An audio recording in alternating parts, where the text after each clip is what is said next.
So I read that when you were young, you were a really good swimmer and lifesaver. How did you go from that into competitive cycling?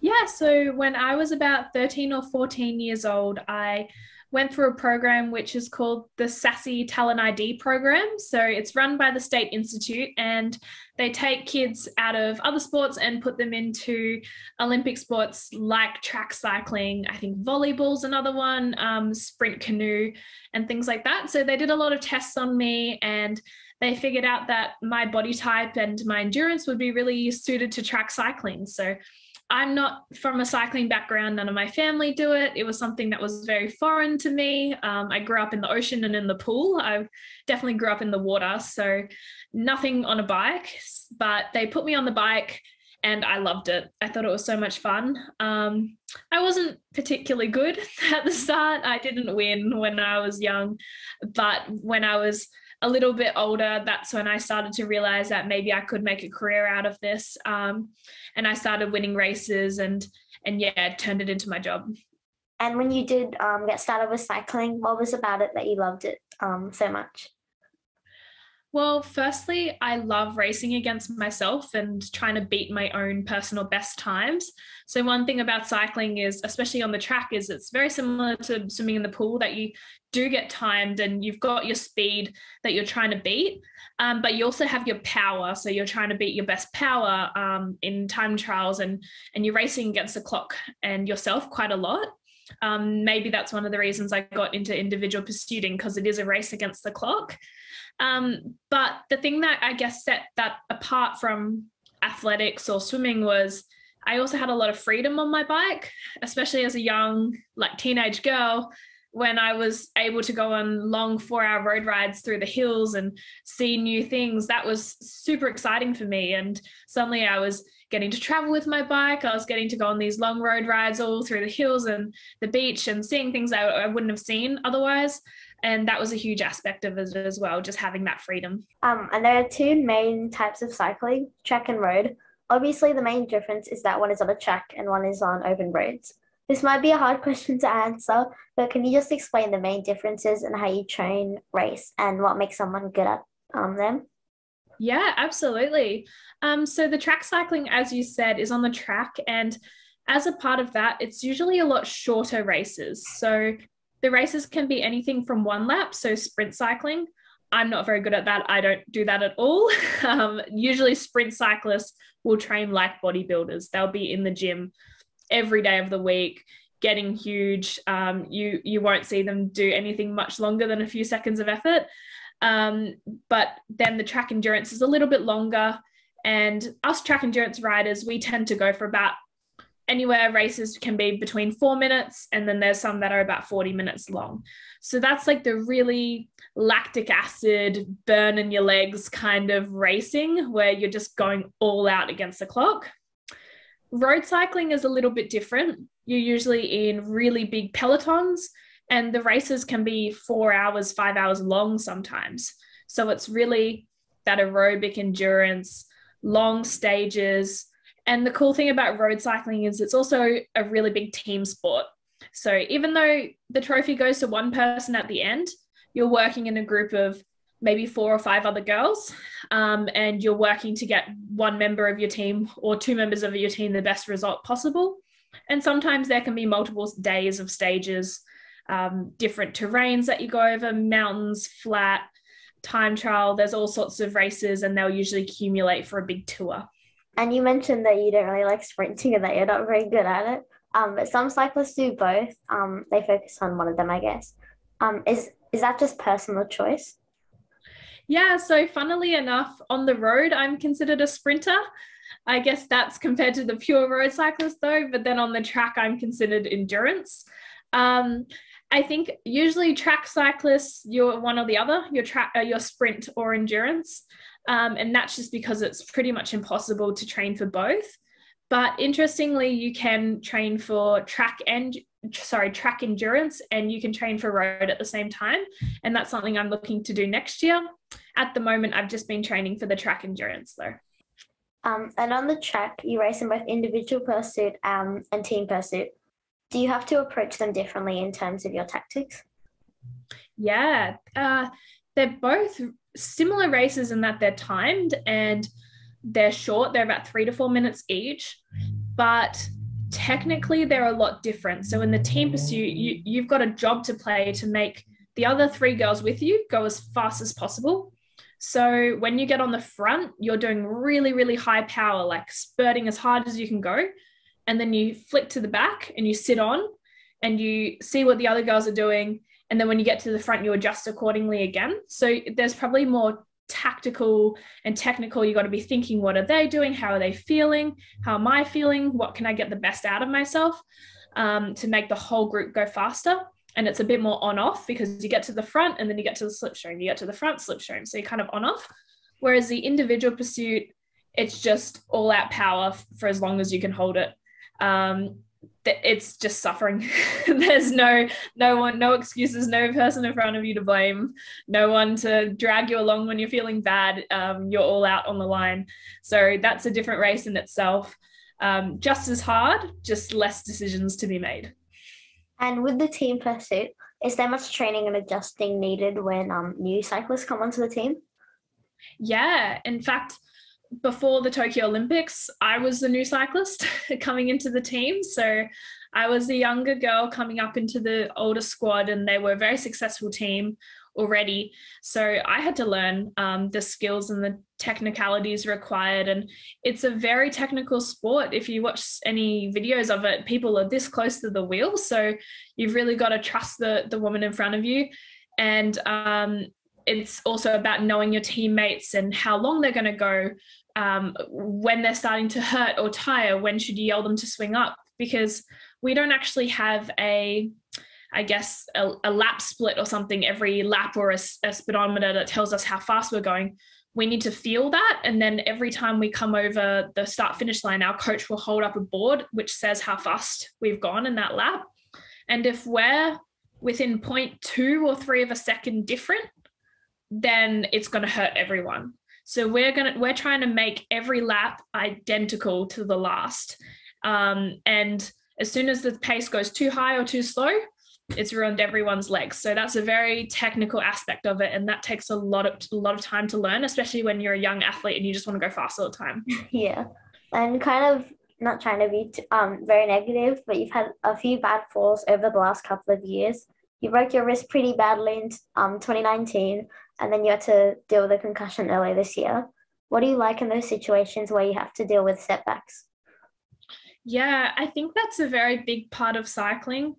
And I've been fortunate that I haven't had too many crashes, but yeah, I had one. My first one on the track for a long time was this year, and I got a concussion from it. And I guess I didn't really listen to my body as well as I should have. I took a whole week off the bike, which I thought was a lot, but I just wanted to get back up and keep racing. So immediately when I crashed, I got back up, kept racing, and that's sometimes the worst thing you can do for your head. It's very frustrating when you have those setbacks, but sometimes you can turn those around into the best performances. For example, when I broke my wrist, I thought my whole Olympic campaign was over. It was right before the selections were supposed to be made, and I was lying on the floor with my cracked wrist, and I was like, oh my gosh, I'm never going to make the team now. I only have a few months until I need to be winning. I already was a very outside chance, and I didn't know how I'd be able to make it. But then, I got back to Australia, I got on my ergo, and from that, I pushed so much harder, I think, than if I hadn't have broken that wrist, because I was so desperate just to make it back to normal level. But in that really hard training, I actually went above and beyond what I've ever done before. And I ended up doing massive personal bests and actually making that Olympic team. So sometimes I think having those setbacks kind of pushes you to the next level of performance that maybe you wouldn't have achieved otherwise.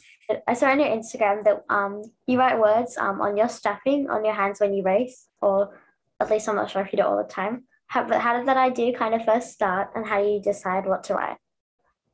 Yeah, that's a really fun one. So when we're in our aero positions, we have our hands out in front of us. And back when I was younger, I used to be able to kind of like see what was on my gloves and stuff because I had my head up. Nowadays, I've got my head so close to my hands that I can barely see anything. I can't even see in front of me. So I can't really read, but I know that the words are there. And that just started as a little thing, as a little cue to kind of recenter my focus. So at the Olympics, I had flat and fast were my words. And I've kind of stuck with those words because I think they still make a lot of sense and they're still exactly what I want to do in the race. So when I say flat, I mean, firstly, what I was talking about the lap splits before, where we want to keep our lap splits flat. So we want to be riding the same speed every single lap. So not getting too excited, but also not letting it drop. And also flat for my back. So in cycling, aerodynamics matter a lot. And even though it's really uncomfortable and you just want to round your back and kind of grovel to the finish line, you have to keep your back still and very flat so that you don't disrupt the wind and so that you can stay as small as possible. So flat was one of my words. And then the other one was fight. And that just means fight to the finish line and go as hard as you can. And yeah, so I've kept those words. And when I race with gloves on, I always write them on my gloves. And you've had a lot of success in track cycling, but you've signed with a road team in Europe next year.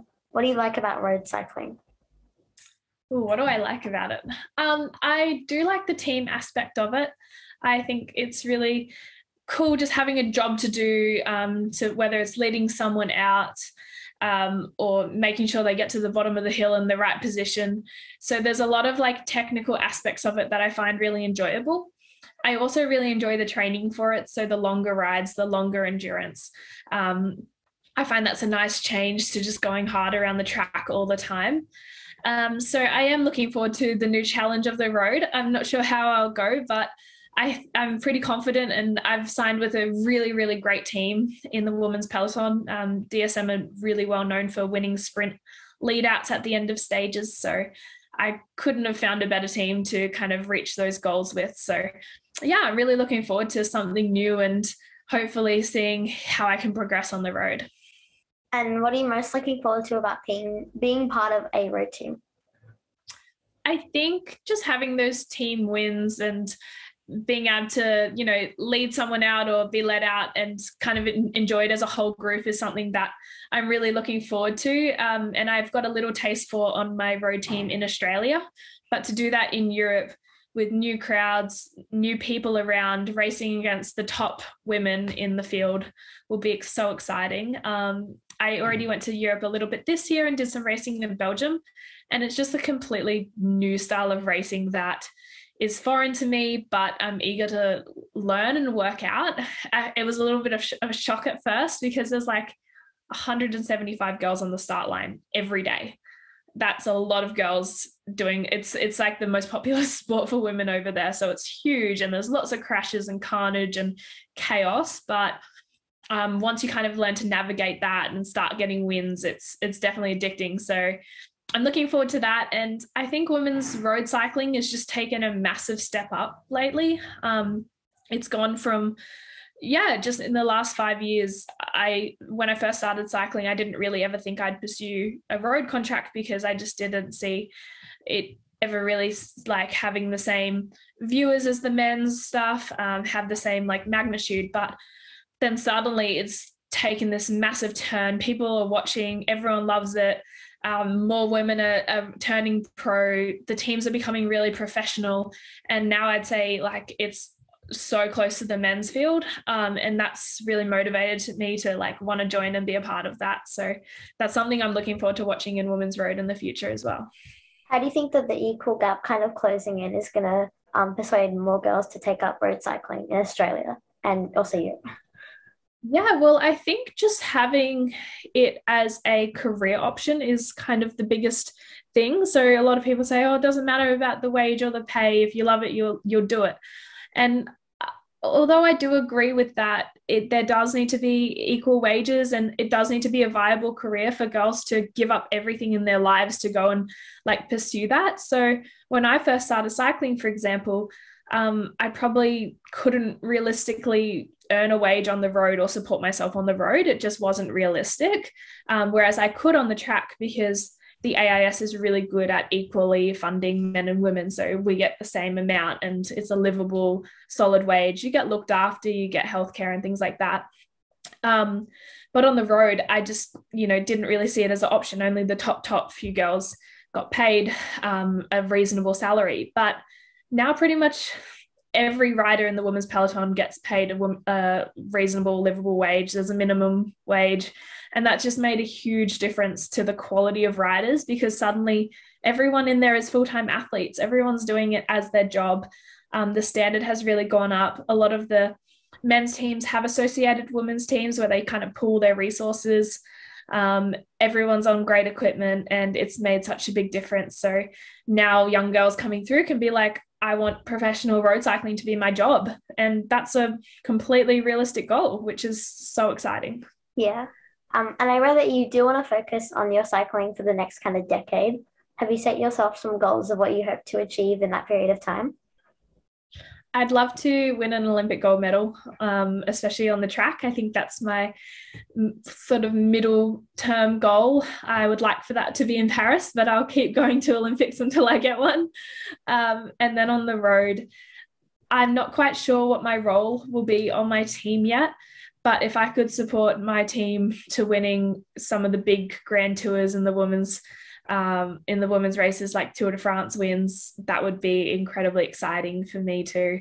I'm not sure what my schedule is going to look like for the next few years on the road, as in what races I'll do, but I hope that I can improve and get good enough that I can be selected for some of those really big races. For girls, there are more options than ever before in sport. Cycling probably has an advantage because most girls would own a bike when they're still quite young. What would be your advice of girls who one day dream of going to the Olympics, the Commonwealth Games, or the Tour de France? Yeah, I would say absolutely go for it. It was my dream when I was young, and it probably wasn't until I was 14 or 15 that I realized I could actually do professional sport as a job, and it is a job. It's always good to have other options. So I would recommend still doing well in school, finishing year 12 if you can, and still studying and doing your work and your homework. But I would say give your all to your sport as well, and take those opportunities when they come. And also just to persevere, because the athletes who are winning when they're 16, 17 are not necessarily the athletes who are winning in their 20s and 30s. Some athletes, it takes 10 years to get results, and myself included. I took a few years until I started winning races, and then I had times where I didn't win anything, and then I would win again. So it does take a lot of perseverance, and there's ups and downs along the way. But there's never, as you said, there's never been a better time to be a female athlete, and we can absolutely achieve that goal. So I would say use it, and if you want to be a professional athlete, go for it.